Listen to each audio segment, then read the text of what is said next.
Welcome back to the 2012 South Carolina GOP debate. My next question is for Newt Gingrich. You have stated that Mitt Romney could not beat Barack Obama in a general election. Why not? Well, for starters, who would vote for someone who believes that Jesus Christ lived in New Mexico during the Middle Ages? That's so beyond retarded. It's Mormon. How do I respond to that? First off, Jesus lived in Charleston. Yeah. Secondly, Newt, you should have been a Mormon. Think of the alimony you'd save by never having to get divorced. Yoo-hoo.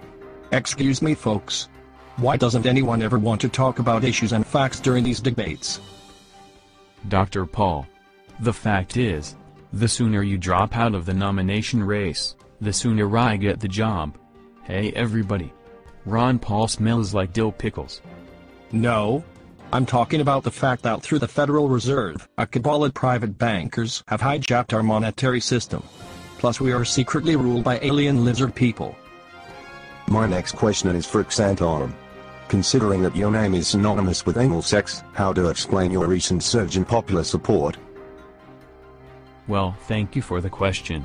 Friends, when I'm elected president of this great corporation, I will shrink federal government by downloading entitlement programs to the states. Excuse me, I believe that was my question.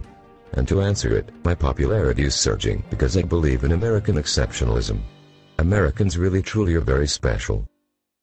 Anyone who'd vote for one of you douchebags would have to be short bus special.